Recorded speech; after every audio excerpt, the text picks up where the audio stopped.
हम दोनों ऐसे ही एक दूसरे से लिपटे कुछ देर खड़े रहे और फिर मैंने आशु को उसके हॉस्टल ड्रॉप किया। आप प्लीज कहीं जाना मत, मैं अपने असाइनमेंट्स लेकर आती हूँ। ये कहकर आशु हॉस्टल में भागती हुई घुसी और फिर अपना बैग लेकर आ गई। फिर मैंने उसे उसके कॉलेज छोड़ा और मैं अपने घर वापस आ गया। चूंकि अगले दिन ऑफिस था तो मैंने अपने कपड़े वगैरह सब प्रेस करके तैयार किए, बैग धोकर रेडी किया, थोड़ी बहुत घर की साफ सफाई की और दोपहर और रात का खाना बना लिया। शाम 4 बजे मैं आशु से मिलने निकल पड़ा। ठीक 5 बजे मैं उसके कॉलेज के गेट के सामने खड़ा था, तभी वहाँ अक्षय आ गया और आकर मेरे पास खड़ा हो गया। उसे देखते ही मुझे याद आ गया कि साले ने जो निशा से चुगली की थी। तूने निशा से क्या कहा था मेरे बारे में? अक्षय का क्या बोल रहे हो आप? मैं क्या बोल रहा था तो कि मेरा किसी मैडम के साथ अफेयर चल रहा है और मेरे कारण उनका डाइवोर्स हो गया। अक्षय न, नहीं तो मैं अगर बोला है तो कबूल करने का गुदा भी रख, मैंने आवाज ऊंची करते हुए कहा। अक्षय ब्रो, वो मैंने तो बस मैं अब ये तेरी हिम्मत कैसे हुई मेरे बारे में ऐसी बात करने की? तूने मुझसे पूछा भी था कि ये बात सच है या नहीं? लौंडो है तो जनानियों जैसी हरकत न कर, कहने को मैं भी कह सकता हूँ जो तेरी गर्लफ्रेंड ने जयपुर में रायता फैलाया था, मैंने गुस्से से आशु के एकदम नजदीक जाते हुए कहा। अक्षय तेरा बहुत ज्यादा हो रहा है अब, अक्षय ने अपनी अकड़ दिखाते हुए कहा और ये सुनकर मेरा पारा और भी चढ़ गया। मैंने उसका काला पकड़ लिया। मैं अपनी ये गर्मी मुझे मत दिखा, जाकर अपनी गर्लफ्रेंड को दिखा जिसकी आग तू और वो इधर उधर मुंह मारना चाहती है। उस दिन जयपुर में उसने आशु से कहा था कि वो एक रात मेरे साथ गुजारना चाहती है, तभी तो आशु गुस्से में निकल पड़ी थी। अक्षय है ये झूठ है।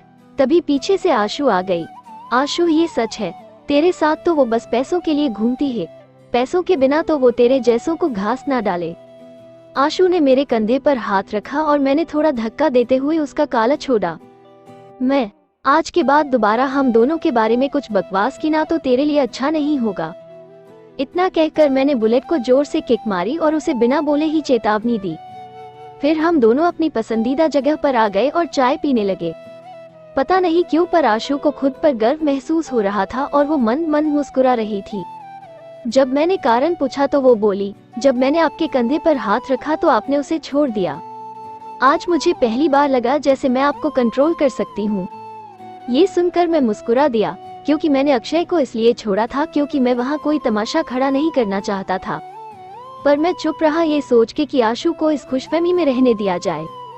अगले दिन मैं समय से उठा और तैयार होकर 10 मिनट पहले ही ऑफिस पहुँच गया। सबसे मेरा इंट्रो हुआ और यहाँ का स्टाफ मेरी उम्र वाला था। कोई भी शादीशुदा आदमी या लड़की मुझे यहाँ नहीं दिखाई दी। अकाउंट्स में मेरे साथ एक लड़का और था। पहले दिन तो काम समझते समझते निकल गया। लंच टाइम में आशु का फोन आया और मैं उससे बात करते हुए बाहर आ गया। शाम को मिलना मुश्किल था पर मैंने उसे कहा कि मैं हॉस्टल आऊंगा उसे पढ़ाने के बहाने, तो आशु खुश हो गई। शाम को 5:30 में निकला और आशु के हॉस्टल पहुंचा। आंटी जी के पांव हाथ लगाए और फिर आशु अपनी किताब लेकर आ गई और मैं उसे पढ़ाने लगा।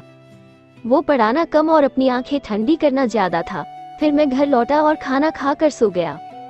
ये पूरा हफ्ता मेरा और आशु का मिलना कुछ कम हो गया।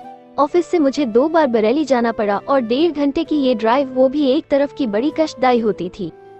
अब रोजों रोज आशु से मिलने हॉस्टल भी नहीं जा सकता था, इसलिए अब हमारे लिए बस वीडियो कॉल ही एक सहारा था। एक दूसरे को बस वीडियो कॉल में ही देख लिया करते और दिल को सुकून मिल जाता। शनिवार आया तो आशु उम्मीद करने लगी थी कि आज मैं हाफ डे में आऊंगा, पर ये क्या, उस दिन बॉस ने मुझे फिर बरेली जाने को कहा। मेरा बॉस खड़ूस तो था पर इज्जत से बात करता था। उसका दिया हर काम में निपटा देता था तो वो मुझसे खुश था। जब मैंने आशु से कहा कि मैं आज नहीं आ पाऊंगा तो वो उदास हो गई, पर मैंने उसे रविवार का प्लान पक्का करने को कहा, तब जाकर आशु मानी। उस रात जब मैं घर पहुंचा तो आशु ने कॉल किया, कल पक्का है ना? कहीं आप फिर से तो कंपनी के काम से कहीं नहीं जा रहे ना? जान, कल बस मैं और तुम, कोई काम नहीं, कोई ऑफिस नहीं। मेरी बात सुनकर आशु को इत्मीनान हुआ। उसके आगे बात हो पाती उससे पहले ही किसी ने उसे बाथरूम के बाहर से पुकारा, इसलिए आशु फोन काट कर चली गई। मैंने भी खाना खाया और जल्दी सो गया। सुबह उठा और ब्रश किया। चूंकि ठंड शुरू हो चुकी थी इसलिए मन नहीं किया कि नहाऊं। ठीक 9 बजे आशु ने दरवाजा खटखटाया। ये दस्तक सुनते ही दिल में मौजें उठने लगी।